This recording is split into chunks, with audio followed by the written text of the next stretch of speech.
بسم الله الرحمن الرحيم.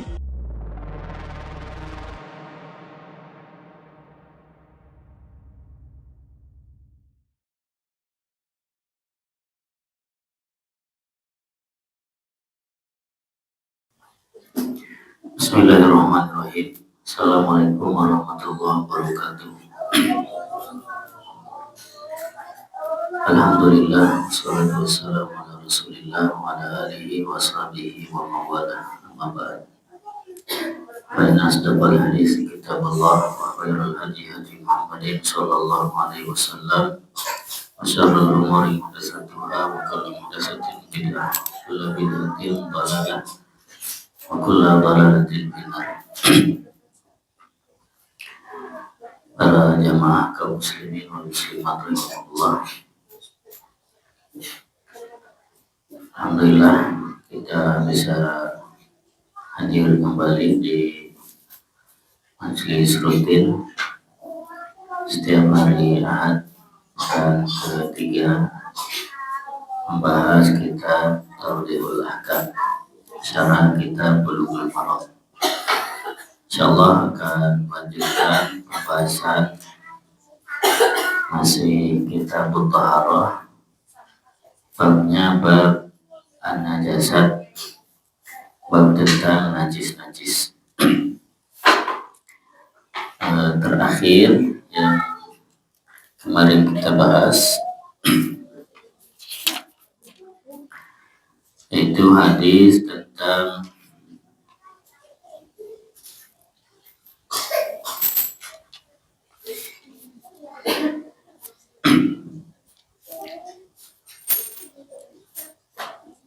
hadis Abu Talha.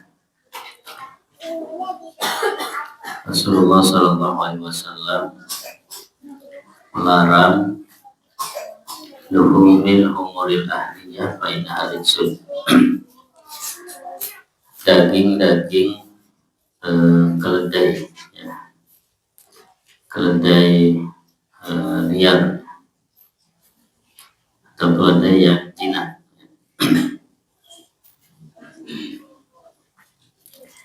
Fa inna rijsun, karena dia adalah najis. Kemudian di hadis Amr bin Kharijah, khatabana Rasulullah sallallahu alaihi wasallam di Mina wa huwa ala rahilatihi wa wabuha yasilu ala katifi. Rasulullah berkhutbah di Mina dan beliau di atas tunggangannya.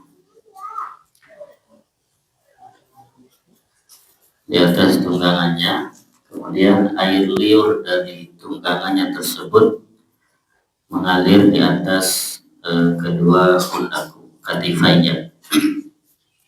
Ini menunjukkan air liur dari hewan tunggangan, yaitu unta, ini tidak najis. Sampai situ ya. Tapi sekarang berarti hadis Aisyah radhiyallahu anha. Baik. Qala al-mu'allif al-imam al-hafidh Ibnu Hajar al-Asqalani rahimahullah, wa an Aisyah radhiyallahu anha qalat kana Rasulullah sallallahu alaihi wasallam yaghsilul maniyya thumma yakhruju ila sholati fi dzalika thawb wa ana anzuru ila atharil ghusli, muttafaqun alaih. Wa li muslimin laqad kuntu afruquhu min thawbi Rasulillah sallallahu alaihi wasallam farkan fa yusalli fihi. Wa fi lafdhin lahu laqad kuntu ahukkuhu yabisan bitufri min thawbihi.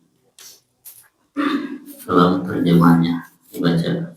Dari Aisyah radhiyallahu anha, dia berkata bahwasanya Rasulullah SAW pernah mencuci mani dari bajunya. Kemudian beliau keluar rumah untuk melakukan sholat dengan baju tersebut. Saat itu aku melihat bekas cucian itu, asar al-ghusl, muttafaqun alaih. Dalam redaksi hadis yang diriwayatkan oleh Muslim terdapat kalimat aku pernah menggosok-gosok air mani dari baju Rasulullah SAW. lalu beliau sholat dengan baju tersebut. Satu lagi. Sementara dalam redaksi Muslim yang lain disebutkan, aku pernah mengerik mani yang kering dari baju beliau dengan kuku. Baik. Hadis ini menjelaskan tentang apakah air mani itu najis atau bukan. Air mani insya Allah sudah jelas, ya, tidak perlu bayan, tidak perlu penjelasan lagi. Insya Allah sudah makruf ya. Meskipun di sini dijelaskan tentang air mani tersebut, ya, definisinya. Qala al-mu'allif rahimahullah, al-maniyyu huwa sa'idul abyad ghalid. Air mani adalah air yang keluar warnanya putih, ya, kemudian kental. Itu air mani. Nah, di dalam hadis ini dari Aisyah radhiyallahu anha, beliau menyebutkan Rasulullah SAW mencuci air mani yang ada di bajunya, lalu keluar dengan baju tersebut menuju sholat, ya, sholat dengan baju tersebut. Kemudian Aisyah mengatakan, dan aku melihat, ya, di bajunya itu masih ada bekas cucian. Ini hadis muttafaqun alaih. Nah, ini menunjukkan bahwa air mani itu najis atau tidak. Nabi mencuci mani, ya, berarti najis atau tidak. Nanti ada khilaf ya. Sebagian ulama mengatakan mencuci itu menunjukkan najis, ya. Rasulullah mencuci air mani menunjukkan najis karena sesuatu yang dicuci itu najis. Tetapi sebagian yang lain mengatakan mencuci itu tidak menunjukkan kenajisan, ya. Jadi tidak mesti kalau dicuci itu berarti najis, ya. Dan ini yang lebih kuat, ya.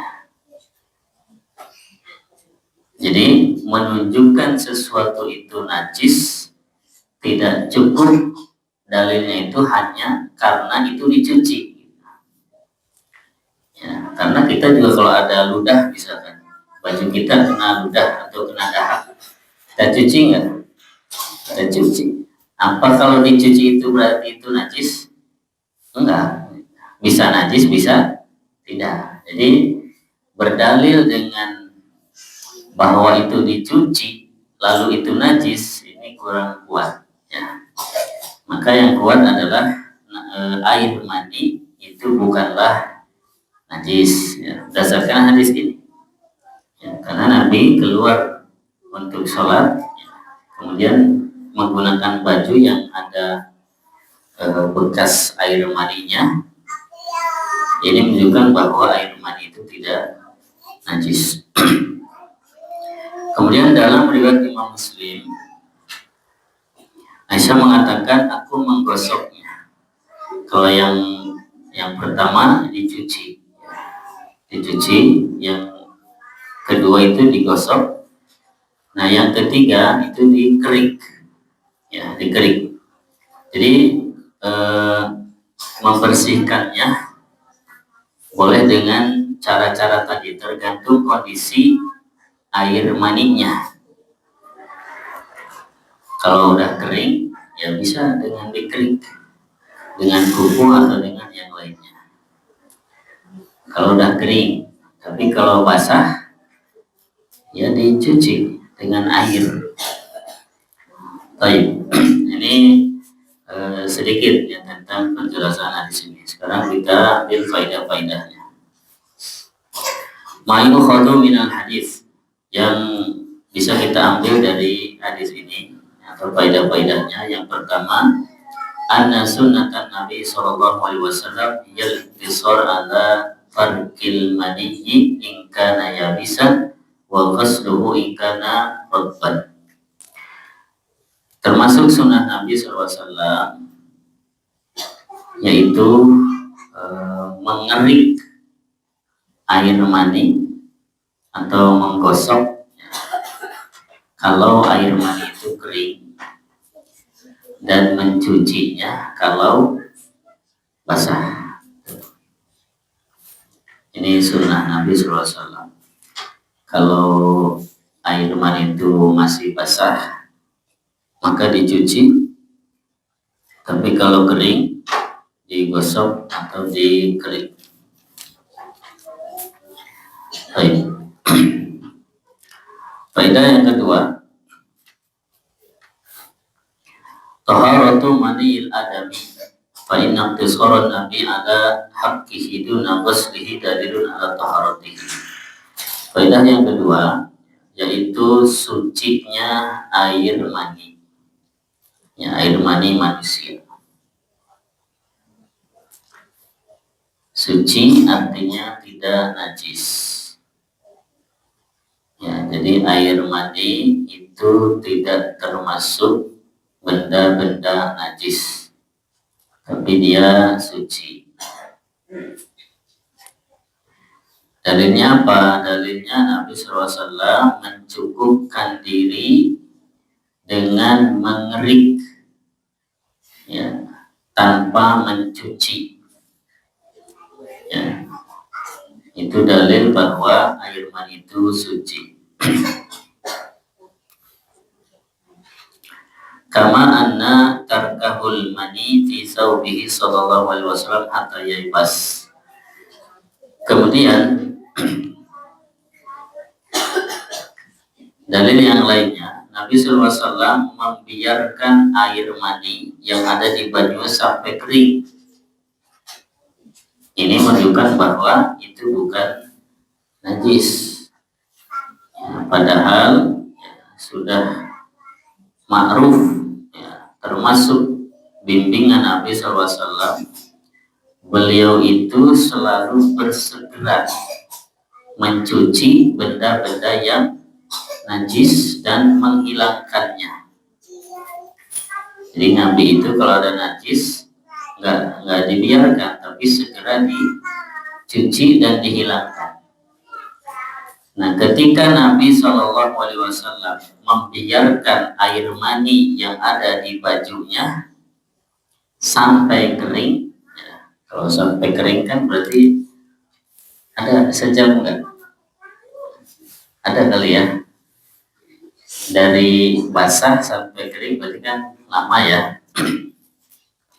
Nah, dibiarkan sampai kering menunjukkan itu bukan najis. Karena kalau najis biasanya Nabi nggak membiarkan, tapi segera dicuci.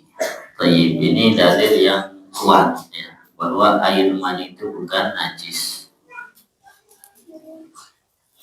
Jadi dia taharah, suci. Baik, faedah ketiga, istihbabu ghuslihi sawa'an kana radban aw yabisan li ajli kamalin nadhafah. Anjuran mencuci air mani. Ya, anjuran mencuci air mani, ya, baik itu basah ataupun kering, untuk kesempurnaan pencucian. Ya, jadi kalau mau sempurna dicuci, ya, dianjurkan seperti itu. Tapi kalau enggak dicuci juga nggak apa-apa, dikerik aja, nggak apa-apa. Baik.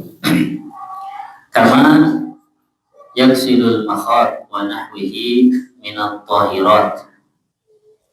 Ya, sebagaimana dianjurkan, ya, mencuci air ludah atau air dahak atau ingus, ya, dari perkara-perkara yang suci, yang bukan najis, yang keluar dari mulut kita, ya ludah, dahak atau ingus. Kalau mengenai pakaian kita, ya dianjurkan ya, dicuci dengan air, meskipun itu bukan najis. Baik, faedah berikutnya yang keempat, adamu tawaqqi misli hadhil fadalat allati laysat binajisah wa jawazu baqaiha fil badan aw thawb aw ghairihima akhdan min baqail mani bi thawbihi hatta yaibas. Tidak menjaga diri dari kotoran-kotoran yang tidak najis. Tidak menjaga diri itu maksudnya ya berbeda dengan benda-benda najis. Kalau benda najis kan kita harus menjaga diri, ya, kecuali darurat. Darurat itu ya seperti kita istinja, ya, habis buang air besar, mau nggak mau kan kita harus bersentuhan dengan najis, ya, itu darurat. Tapi kalau nggak darurat, yang namanya najis itu ya jangan didekati, jangan disentuh. Itu maksudnya menjaga diri. Tapi kalau yang bukan najis, yang nggak perlu itu, gitu. Maksudnya nggak harus kayak gitu. Ya seperti air mani tadi. Ya, Nabi bajunya kena air mani, ya sudah. Nabi biarkan sampai kering. Ya, dalam hadis tadi kan dikering ketika kondisi sudah kering. Berarti kan dari basah sampai kering berarti Nabi biarin, nggak langsung dicuci. Itu maksudnya nggak menjaga diri itu seperti itu. Ini nggak apa-apa, ya. Nggak apa-apa. Yang berbeda dengan benda-benda yang najis. Ini harus kita jaga diri. Ya. Kalau ada najis berarti jangan disentuh. Ya, jaga pakaian kita dari benda tersebut. Nah, ini kalau najis. Tapi kalau nggak najis, tidak ada kewajiban seperti itu. Ya. Tapi kalau mau jaga-jaga, misalnya ya nggak apa-apa. Ya nggak apa-apa. Ludah misalnya, ludah najis nggak? Enggak. Ya makanya dalam hadis kan, kalau orang lagi sholat, terus misalkan banyak ludah di mulutnya, kalau terpaksa harus meludah ketika sholat, boleh nggak? Boleh, asal jangan ke arah kiblat, ya, ke arah kirinya, boleh. Karena zaman dulu masjid Nabi ya mungkin masih pasir gitu kan, ya, meskipun itu tetap dijaga kebersihan. Kalau sekarang kita kan udah ada tisu, ada apa gitu, boleh. Nah itu maksud tidak menjaga diri itu seperti itu. Ya, tapi kalau mau jaga-jaga untuk kebersihan ya nggak apa-apa. Baik.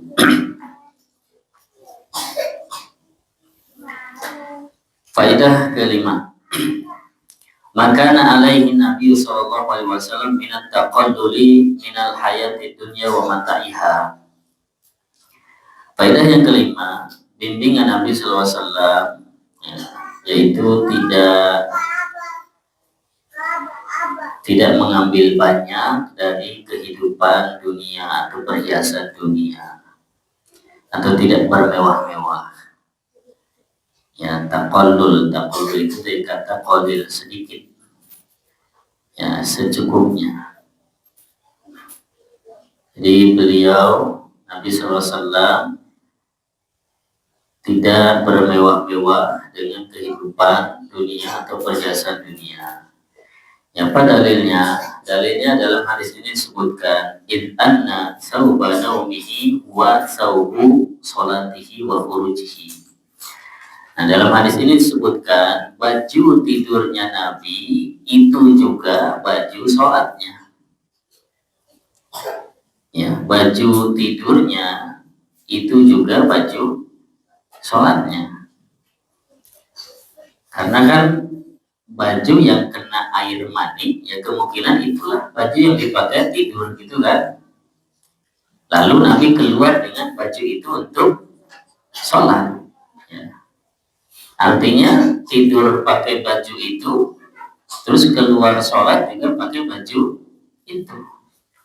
Nah ini menunjukkan bahwa Nabi SAW itu kalau bahasa kita mungkin sederhana gitu ya. Kalau kita kan tidur beda bajunya ya. Ada baju tidur, ada seragam tidur. Sholat ada lagi baju sholat. Ya santai ada baju santai. Jalan-jalan beda lagi bajunya.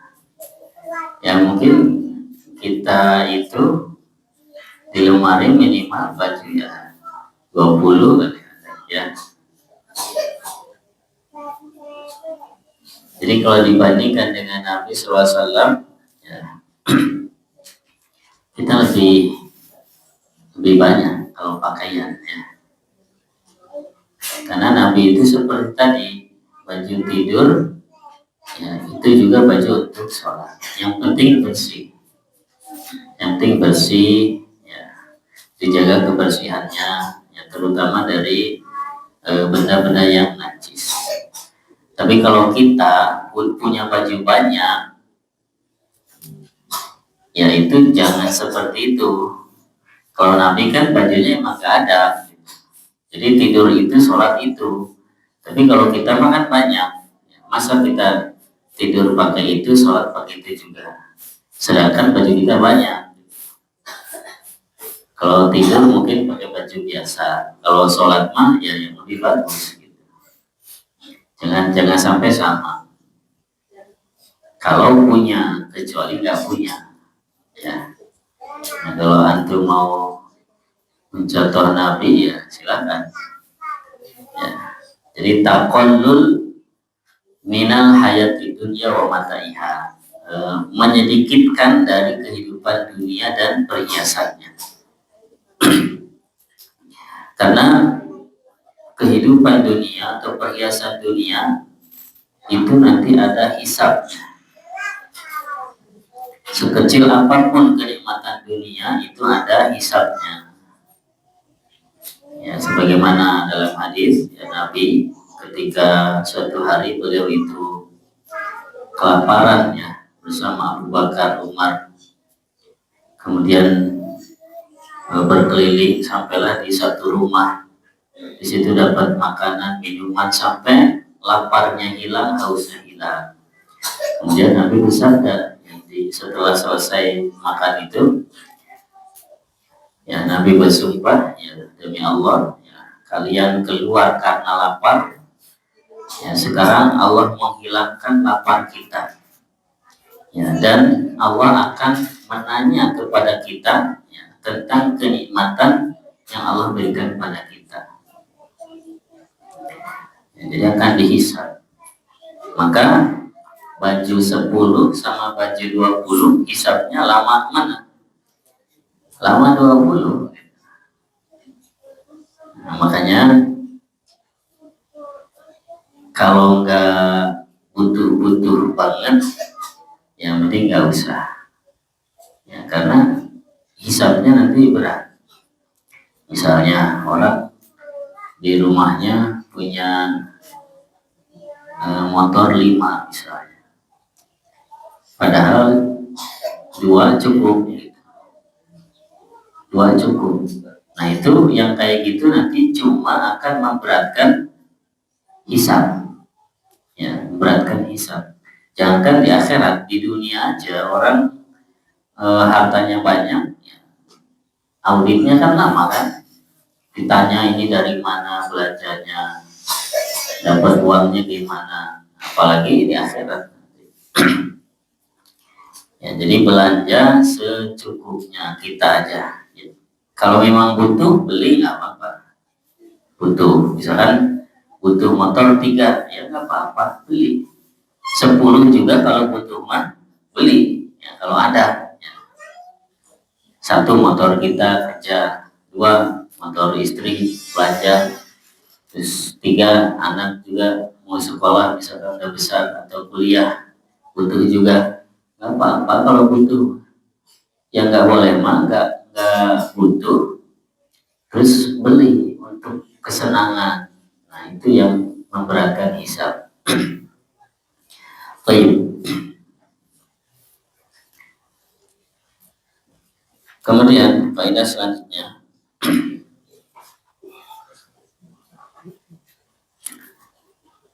khidmatul mar'ati zawjaha wa qiyamaha bi khidmati baitihi wa bima yajibu lahu hasba majarud bil adah. Faedah yang keenam, seorang wanita membantu atau seorang istri membantu suaminya atau melayani suaminya ya dengan mengurus rumahnya dan kewajiban-kewajiban yang lainnya sesuai adat atau kebiasaan yang berlaku. Ya, seorang istri membantu atau melayani suaminya dengan mengurus rumahnya dan kewajiban yang lainnya sesuai dengan adat atau kebiasaan yang berlaku. Dan ini termasuk pergaulan yang baik, ya, al-isyrah al-hasanah. Contohnya dalam hadis ini apa? Yang dilakukan oleh Aisyah, beliau membersihkan pakaian Nabi SAW. Itu contohnya.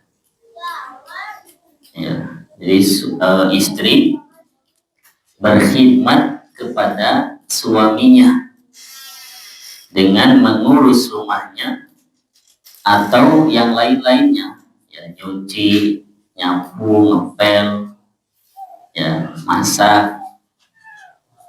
Walaupun itu di kalangan para ulama itu ada yang mengatakan bukan kewajiban istri, ya. Ya, misalkan masak, ya, istri wajib masak gak? Kan enggak kan? Yang ngasih makan itu siapa? Suami kan? Suami ngasih makan istri dan anak-anak gitu kan? Cuma istri itu wajib taat kepada suami gitu ya. Jadi kalau suami nyuruh masak gitu ya. Tapi ya niatkan aja untuk ibadah. Jadi saling memahami lah. Ya, misalnya istri lagi nggak mau masak, suami berhak nggak memaksa? Sebetulnya enggak. Ya, karena yang harus nyediain makan itu siapa? Suami. Suami. Kan nafkah itu kan yang disebut nafkah itu apa? Makanan, pakaian, itu kewajiban suami. Ya. Jadi masak itu sebenarnya tidak atau bukan kewajiban istri. Ya, ini betul ya. Ini serius. Ya. Jadi istri itu masak itu hanya dia berbakti kepada suami. Tapi kalau wajib enggak. Karena yang wajib ngasih makan itu dari suami. Cuma suami sekarang ngasih uang belanja. Itu aja. Ya. Nah, jadi kesepakatan aja.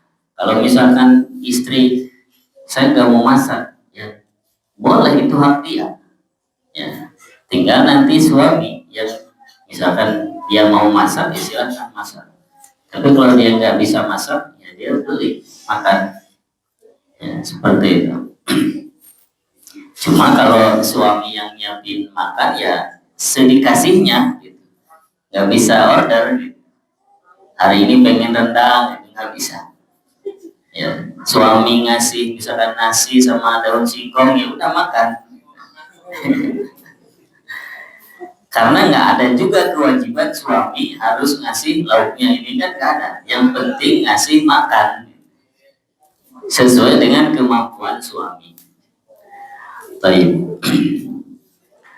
Nah, jadi istri berkhidmat kepada suami dengan mengurus rumah. Berkhidmat itu ya dia melayani suami rumahnya dibersihkan, disapu, dipel, itu semua pahala ya. Jadi istri itu masya Allah ya, dia itu cukup di rumah suaminya itu pahala numpuk. Dia nyapu pahala, ya, dia ngepel pahala, nyuci juga pahala, nyuci baju, nyuci piring, pahala semua. Ngurus anak-anak suami, mandiin, ngasih makan, pahala semua. Ya. Nah, gimana kalau tugas itu diambil pembantu? Ya, ada pembantu di rumah, ya jadi berkurang pahalanya. Ya, pahalanya berkurang. Jadi pahalanya ke suami, gitu. Karena suami yang bayar gaji pembantunya. Nah, ibunya atau istrinya, ya mungkin dari pahala yang lainnya. Nah, dulu kan Fatimah binti Rasulullah SAW dengan Ali bin Abi Thalib. Ya, mungkin Fatimah ya sebagai istri kadang capek kan. Ya, istri juga kerjaannya banyak kan. Terus minta pembantu. Ya, minta pembantu untuk mengurus pekerjaan rumah. Lalu datang kepada Nabi Fatimah dan Ali bin Abi Thalib. Ya, minta pembantu, tapi sama Nabi SAW tidak dikasih. Kemudian diajarkan untuk membaca dzikir sebelum tidur, yaitu membaca subhanallah 33, alhamdulillah 33, Allahu Akbar 34. Baca itu sebelum tidur, itu lebih baik daripada seorang pembantu. Ya, artinya apa? Artinya boleh jadi ya, kalau kita rumah misalkan nggak keurus, berantakan, itu solusinya belum tentu mendatangkan pembantu. Tapi bisa jadi solusinya itu dengan memperbanyak dzikir kita. Jadi mungkin dzikir kita kurang, jadi rumah nggak keurus, ya, sholat kita nggak benar, jadi rumah berantakan. Ya, makanya kalau urusan hidup kita ini berantakan, mungkin urusan kita dengan Allah berantakan. Ya, maka perbaiki hubungan kita dengan Allah Subhanahu wa taala, maka Allah akan perbaiki urusan hidup kita. Ya, tapi kalau mau pelayan boleh nggak? Ya boleh aja. Nabi juga punya pembantu. Ya. Anas bin Malik itu pelayan Nabi SAW. Boleh. Kemudian nanti juga di sini disebutkan hadis ya, dari salah satu pembantu Nabi SAW. Jadi punya pembantu di rumah boleh, apa-apa silahkan. Baik. Jadi seorang istri membantu atau berbakti kepada suaminya dengan mengurus rumah suaminya ya, dan yang lainnya sebagaimana adat atau kebiasaan yang berlaku, dan ini termasuk dari perbuatan baik. Baik. Faedah selanjutnya, faedah ke-7, annal khuruj 'ala an-nas ma'a wujudi atharil umuril adiyah min al-aqd wa subil jima' la yu'tabaru ikhlalan bi fadilati khaslatil hayat. Keluar ke halayak manusia disertai adanya bekas-bekas perkara yang lumrah gitu. Sisa-sisa makan, minum atau jima itu tidak mengurangi sifat malu. Maksudnya itu bukan kategori orang ini nggak tahu malu gitu. Enggak. Karena Nabi tadi keluar ada bekas apa? Air mani. Bukan berarti Nabi nggak malu gitu. Karena perkara-perkara ini itu tidak mencederai rasa malu. Ya. Karena itu perkara yang biasa. Ya, misalnya kita keluar bajunya ada bekas makanan misalnya kotor, atau ada tadi Nabi ada bekas air mani. Nah kayak gitu itu tidak menunjukkan orang itu nggak punya sifat malu. Jadi malu mah bukan yang begitu. Ya malu mah misalkan karena orang bermaksiat ya saya malu. Kalau dia bermaksiat tapi nggak malu itu salah, berarti nggak punya malu. Tapi kalau perkara-perkara yang tadi bekas-bekas makan, bekas minum atau bekas cima, terus kita keluar masih ada bekasnya, nah itu tidak mencederai rasa malu. Artinya pelakunya tidak bisa disebut dia nggak punya malu. Itu perkara lumrah. Baik. Nah ini harus kita pahami ya. Jadi misalkan nanti kita ketemu orang terus di bajunya kayak ada bekas itu air mani, ya itu diingatkan aja. Jadi bukan berarti orang itu dia nggak punya malu, enggak. Ini nggak ada kaitannya. Baik. Faedah selanjutnya.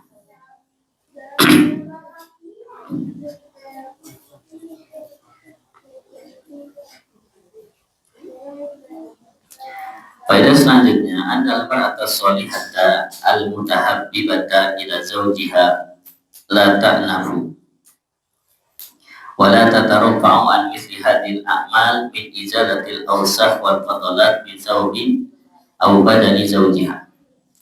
Wanita yang solehah ya, yang mencintai suami atau suami mencintainya itu tidak menunda-nunda ya, atau bahkan tidak menyepelekan dari pekerjaan seperti ini, yaitu pekerjaan menghilangkan kotoran di pakaian atau di badan suaminya.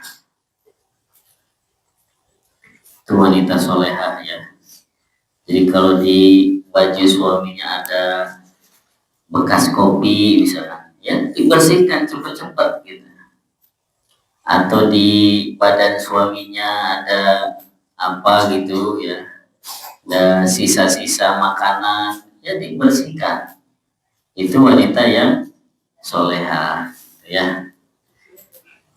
Makanya istri-istri Nabi SAW ya, seperti disebutkan dalam hadis ini, rajin ya membersihkan pakaian Nabi SAW. Bahkan juga membersihkan tidak hanya pakaiannya tapi juga badannya. Ya, ketika mandi ya, Nabi itu digosokkan badannya Nabi SAW itu. Nah itu suami istri itu seperti itu. Nah kita juga sesekali mah gak apa-apa ya. Ya bapak sama ibu mandi gitu ya, kemudian digosokin punggungnya biar bersih, gak apa-apa. Nabi SAW itu sering disisirin rambutnya sama Aisyah radhiyallahu anha ya, biar rapi ya, disiapin pakaiannya. Nah bapak-bapak juga mungkin kalau mau ngaji mah disisirin dulu sama ibunya, nggak apa-apa ya. Ya, itu ciri atau salah satu ciri wanita solehah. Baik. Nah ini beberapa faedah ya, dari hadis ini.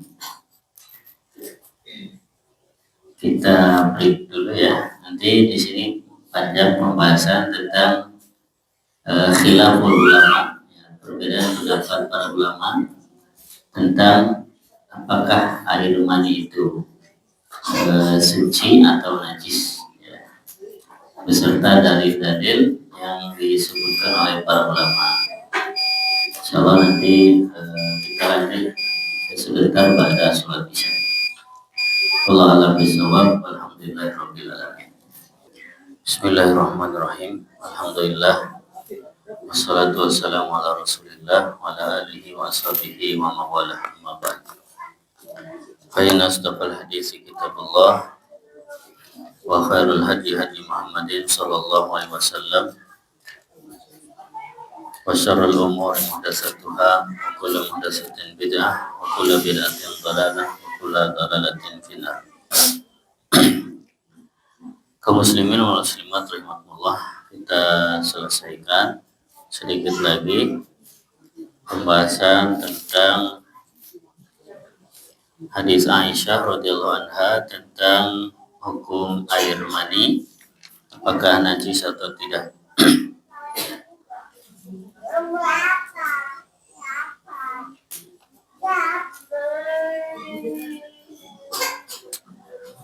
Baik.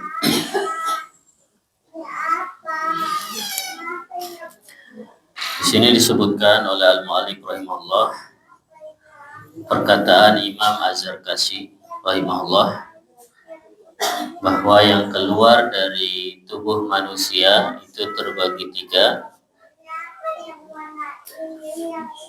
Yang pertama yang suci, yang kedua yang najis, yang ketiga yang diperselisihkan. Yang suci ya, seperti air mata, ya, kemudian keringat, kemudian ludah, ingus, itu suci. Kemudian yang najis, al-ghaid, al-baul, ya, air kencing, kemudian kotoran air besar, kemudian air madi, ya, air wadi, air madi. Kemudian di sini disebutkan darah, ya, darah haid atau darah nifas. Kemudian yang ketiga yang diperselisihkan. Nah, di sini disebutkan contoh yang diperselisihkan adalah air mani. Baik. Tentang air mani, mazhab Al-Hanafiyah dan mazhab Malikiyah berpendapat bahwa air mani itu najis. Nah, di antara dalil-dalilnya, yang pertama hadis-hadis yang menjelaskan bahwa Nabi mencuci baju yang terkena air mani. Itu dalil pertama, hadis-hadis yang menjelaskan bahwa baju Nabi yang terkena air mani itu dicuci. Dan mencuci ya, itu biasanya karena najis. Dalil yang kedua, bahwa air mani itu keluar dari tempat keluarnya air kencing. Itu dalil yang kedua. Dia keluar dari tempat keluarnya air kencing. Yang ketiga, dalilnya kias. Ya, dia dikiaskan kepada kotoran-kotoran yang lain seperti air kencing dan kotoran air besar, dikiaskan ke situ. Ya. Sebagaimana air kencing itu najis, maka air mani juga najis. Nah, apa persamaannya? Ya tadi, ya, salah satunya dia keluar dari tempat yang sama.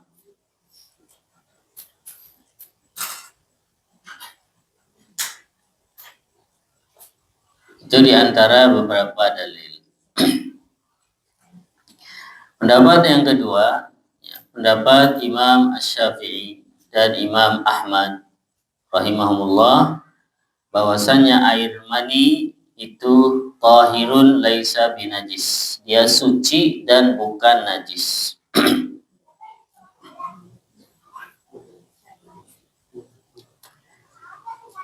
pendapat Imam Asy-Syafi'i dan Imam Ahmad bahwa air mani itu suci dan bukan najis. Mereka mengatakan innahu la yazidu wasakhatan 'alal makhati wal busaq. Air mani itu tidak lebih kotor daripada air ludah atau dahak atau ingus. Ya, air mani tidak lebih kotor daripada air ludah atau air dahak atau ingus. Nah, dalil-dalilnya yang pertama hadis-hadis tentang baju Nabi SAW yang terkena air mani itu dikerik tanpa dicuci. Ya, dikerik tanpa dicuci. Nah, kata mereka, ketika baju yang terkena air mani itu hanya dikerik saja tanpa dicuci, itu menunjukkan bahwa air mani itu dia bukan najis. Karena seandainya itu najis, ya tidak cukup hanya dikerik saja. Taib. Dalil yang kedua, bahwa air mani itu merupakan asal dari penciptaan manusia. Jadi manusia itu asalnya dari air mani, ya. Bagaimana manusia yang Allah muliakan sedangkan asal penciptaannya dari sesuatu yang najis? Nah, ini nggak masuk akal. Kita makhluk yang Allah muliakan, ya, tapi asal penciptaannya dari sesuatu yang najis. Nah, itu tidak masuk akal. Nah, maka karena air mani itu adalah asal penciptaan manusia, maka dia harus sesuatu yang suci. Adapun dalam beberapa hadis, ya, dijelaskan bahwa baju yang terkena air mani itu dicuci, maka mencuci itu tidak menunjukkan najis, ya. Akan tetapi itu hanya untuk kebersihan saja, ya, sebagaimana kita mencuci bekas air ludah atau air atau ingus, ya. Baik, jadi mencuci itu tidak menunjukkan bahwa itu najis. Ya, dan beberapa dalil yang lainnya wallahu alam yang lebih dikuatkan oleh para ulama adalah pendapat bahwa air mani itu bukan najis, ya. Seperti di sini al-mu'allif mengatakan warrajihu ma dhahaba ilaihi Syafi'i wa Ahmad rahimahumullah. Yang kuat pendapatnya adalah pendapat Imam Asy-Syafi'i dan Imam Ahmad rahimahumullah. Baik, sampai di sini kajian kita. Hadis berikutnya yang kita bahas insyaallah hadis tentang air kencing bayi, ya, bayi laki-laki dan bayi perempuan. Wallahu a'lam bishawab. Sallallahu ala nabiyina Muhammad wa ala alihi wasallam. Walhamdulillahirabbil alamin. Baik, silakan kalau ada yang mau bertanya. Ada yang bertanya?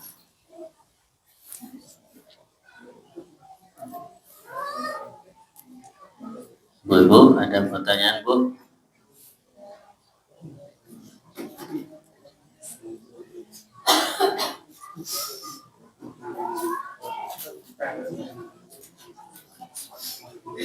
Kalau yang air maninya hewan gimana?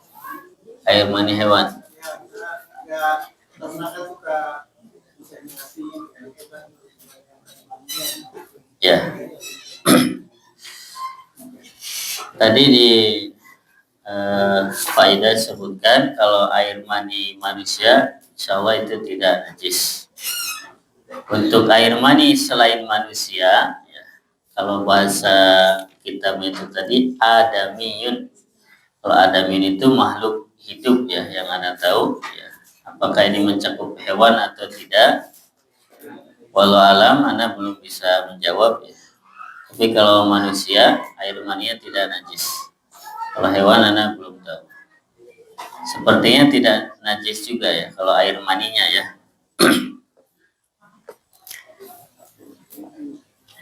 Mari kita lihat lagi. Tadi faedah nomor berapa?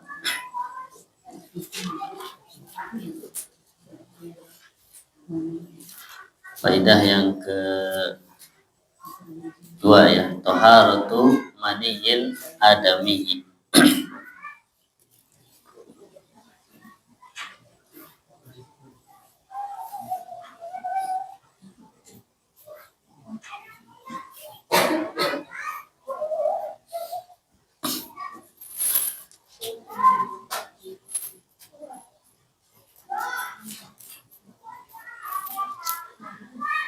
Taib.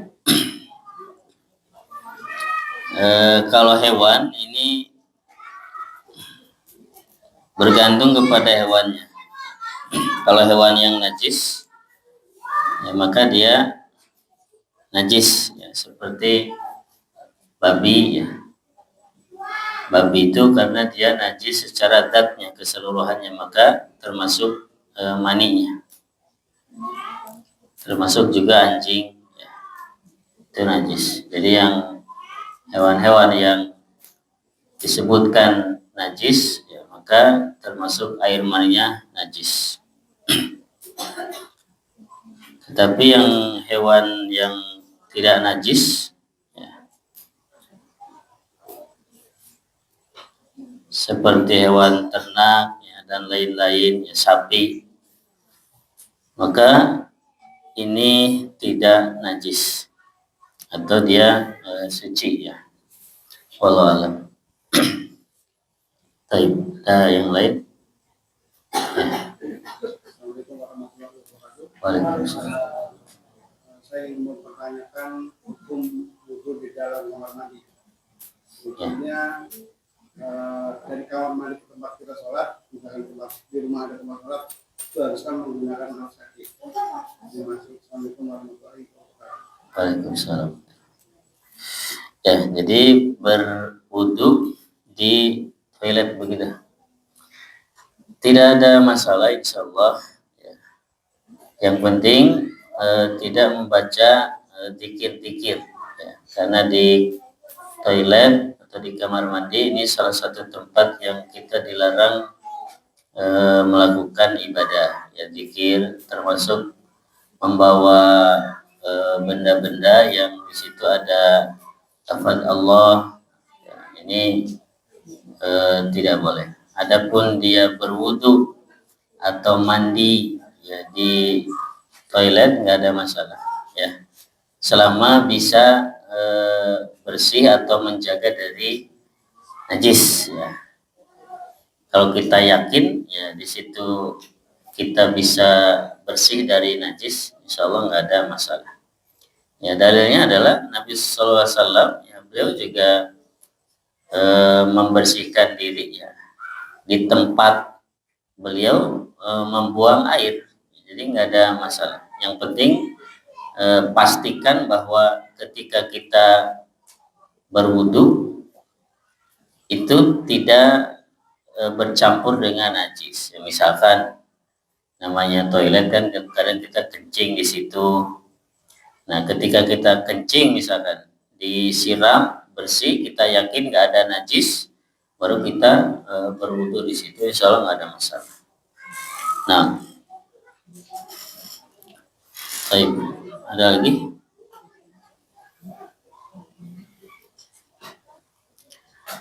Baik, cukup ya, kita cukupkan dulu. Mudah-mudahan bermanfaat. Insya Allah kita lanjutkan di pertemuan berikutnya. Masih banyak ya. Setelah itu nanti kita masuk bab wudu ya, insya Allah. Kita tutup dengan doa kafaratul majlis. Subhanakallahumma bihamdika asyhadu an la ilaha illa anta astaghfiruka wa atubu ilaik. Kurang lebihnya mohon maaf. Assalamualaikum warahmatullahi wabarakatuh.